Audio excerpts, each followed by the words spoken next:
So we've been talking about risks as a staff and risks we take in life and in ministry. And I wanted to share with you guys a story in the Bible, one of my favorite stories about risks.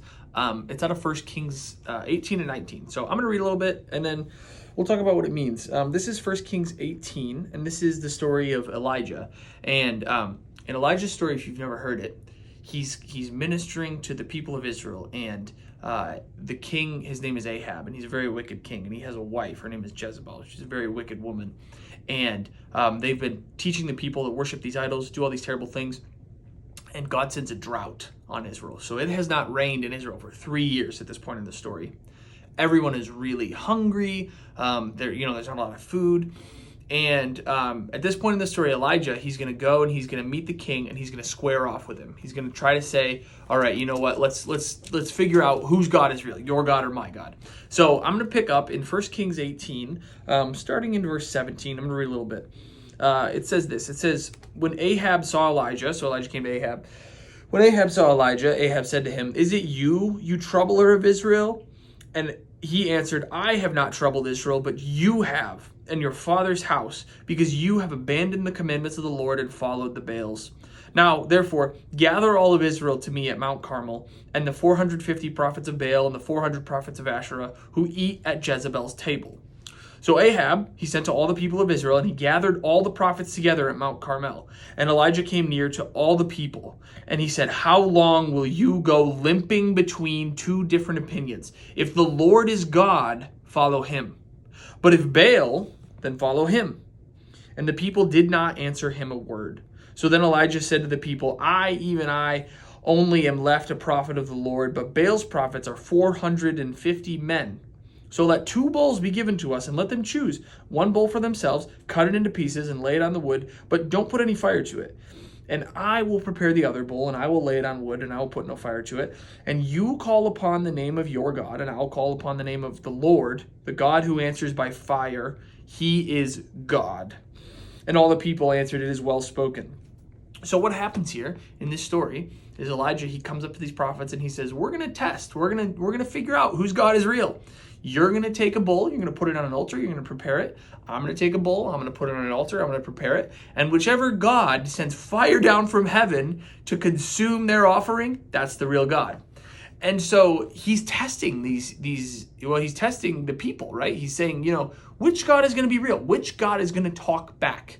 And so what happens is these prophets of Baal, they do all these rituals, they dance around, it says they cut themselves, they do all these things, and Baal never answers. Baal never says anything. The bull sits there, sacrificed on the altar, dry, right? Nothing happens.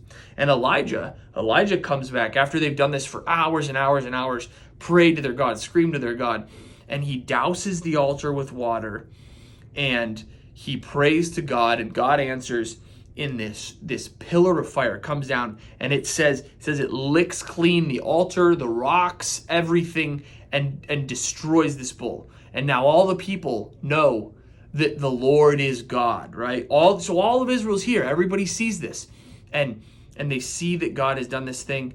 And then Elijah takes all these prophets that were there, that were sacrificing to Baal, and he kills them all. And even more than that, after he's killed all these wicked prophets, the Lord sends rain for the first time in 3 years. And Elijah says to Ahab, you better go home because it's going to rain, and it's going to rain hard. And the rain comes, and at this point, right, Elijah has done everything he could have done to bring glory and power and honor to God, right? I mean, he's won this battle of the gods, right, where he calls fire down from heaven. The rain has come back. It like God said it would. When you return to me, I will bring the rain back. And he's killed all these prophets who have been leading these people astray. So he's at the top of the mountain, right? I mean, there's nothing better Elijah could be doing in his ministry, in his life. And then listen to what happens. This is 1 Kings chapter 19. In verse 1, it says this: Ahab told Jezebel, his wife, this wicked woman, he told Jezebel all that Elijah had done and how he killed all the prophets with the sword. Then Jezebel sent a messenger to Elijah, saying, "So may the gods do to me and more also, if I do not make your life as the life of one of them, those prophets, by this time tomorrow." So she's threatening to kill him. And at this point, I feel like I would look at Elijah and say, yeah, so what? She's going to threaten to kill you. You just killed all of them. You've done all these great things, right? But listen to what it says. It says, then he, Elijah, was afraid. And he arose and he ran for his life, and he came to Beersheba, which belongs to Judah, so way south of where he was. And he left his servant there. But he himself went a day's journey into the wilderness, and he came and he sat down under a broom tree. And he asked that he might die, saying, it's enough now, O Lord, take away my life, for I'm no better than my fathers. So Elijah, in his moment of triumph, right, in this amazing moment in his life, is reduced to nothing. He's so afraid. And this doesn't make sense to me. I don't know if it makes sense to you. It does not make sense to me. I'm like, dude, you have done everything right. And now you're so afraid you're running away from this woman and you want to die in the wilderness? And so God meets him. God sends an angel. He gives him some food and he says, keep going. So Elijah is going to travel all the way from northern Israel. If you know anything about Israel, it's kind of like this long stretch of land, right? Travels all the way from northern Israel all the way to the south of the Sinai Peninsula. Several hundred miles he's going to walk. And he's going to get to Mount Horeb or Mount Zion. And he stands there, and I'll read to you what happens. It says, this is verse 9 of chapter 19. There he came to a cave, and he lodged in it. And behold, the word of the Lord came to him, to Elijah. And he said to him, what are you doing here, Elijah? And Elijah says, listen to this, I have been very jealous for the Lord, the God of hosts. For the people of Israel have forsaken your covenant. They've thrown down your altars, and they've killed your prophets with the sword. And I, even I, only am left, and they seek my life to take it away. So God says to Elijah, he says, go out and stand on the mount before the Lord. And behold, the Lord passed by, and a great strong wind tore the mountains and broke into pieces the rocks before the Lord. But the Lord was not in the wind. And after the wind, an earthquake. But the Lord was not in the earthquake. And after the earthquake, a fire. But the Lord was not in the fire. And after the fire, the sound of a low whisper. And when Elijah heard it, he wrapped his face in his cloak, and he went out and he stood at the entrance of the cave. And behold, there a voice came to him, and it said, what are you doing here, Elijah? And Elijah said, I have been very jealous for the Lord, the God of hosts, for the people of Israel have forsaken your covenant, thrown down your altars, killed your prophets with the sword, and I, even I, only am left, and they seek my life to take it away. Right? He says the same thing. He sees God's glory, he sees God's power, and he's just angry. He's mad. And I think what's happening is Elijah stepped out in faith. He took a risk. He said, you know what, God? Elijah had been in hiding because he thought he was going to die. He says, you know what, God? I'm coming out of hiding. I'm going to do this big thing for you.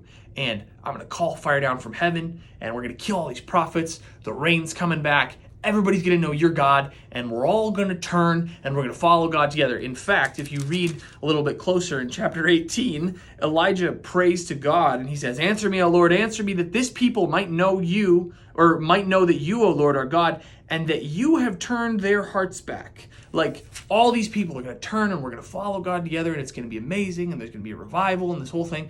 And what happens? Nothing. I mean, right? Like, he calls the fire down from heaven. He kills all these prophets. And everybody just kind of goes back to their life and does their thing. And they don't really change. And they keep following Baal. And they keep doing these terrible things. And Elijah is dejected. He's like, dude, I thought I was doing something.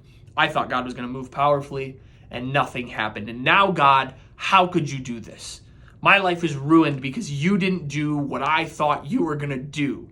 Which is so arrogant in a way, right? But how many times have you and I been in a situation where we're doing something, we think, oh my gosh, I'm going to do this amazing thing for God and I'm going to change people's lives. And then God doesn't do what we think he should do or what we think he's going to do, and we feel like it's a failure. But listen to what God says to Elijah after this. So Elijah is being very whiny. This is verse 15 in chapter 19. It says, and the Lord said to him, to Elijah, go and return on your way to the wilderness of Damascus. So this is back to where he was, back to kind of northern Israel. And when you arrive, you shall anoint Hazael to be king over Syria. And Jehu, the son of Nimshi, you shall anoint to be king over Israel.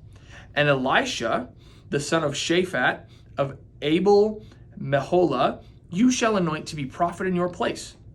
And the one who escapes from the sword of Hazael shall Jehu put to death, and the one who escapes from the sword of Jehu shall Elisha put to death. And yet I will leave 7,000 in Israel, all the knees that have not bowed to Baal, every mouth that has not kissed him.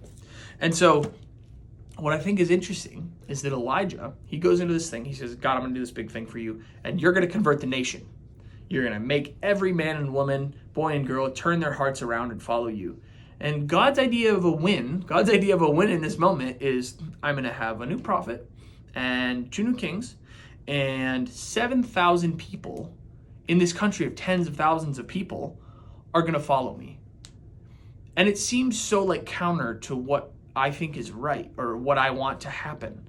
But the truth of the matter is that God doesn't operate on what I want or what I think is good, right? God does what God knows is good because God knows way more than me. And Elijah is so angry and he's so prideful in this moment that he's like, God, why didn't you do what I wanted? When God was never going to do what Elijah wanted, right? God was going to move his plans forward the way he wanted to. And that did not include converting every man and woman back to worshiping him. And Elijah has to wrestle with this. He has this idea of how God is going to work, and he has to come to terms with the reality of how God works. And so for you and me, as we go through our lives, I would encourage us and warn us too, don't get so married to what you think God is going to do in your life that you miss what he's actually doing. Because this is what happens to Elijah, right? Elijah thinks one thing, gets another thing, and he cannot reconcile them, and he becomes almost angry at God. And so often in our lives, I think God works in ways that we don't even expect or see, and we miss them because we're so focused on something else that God never promised us. God never promised to do this thing. And so as we go into our lives, as we share our faith, as we are, proclaim who Jesus is, be looking for how God is working and follow him in it. And don't try to tell God where he needs to go and what he needs to do, because God's going to do what he wants to do no matter what you say. So be willing to follow God in places where it seems confusing or it seems frustrating or you really don't know what's going on, because that is where the Lord is going to work, is wherever he decides to work. So I would encourage you that as we go out this week, do ministry, love people, serve people, share the gospel, but always be looking for where God is working and follow him in that work. Thanks. We hope you enjoyed the last couple weeks of Staff Devotionals. Thanks for hanging with us.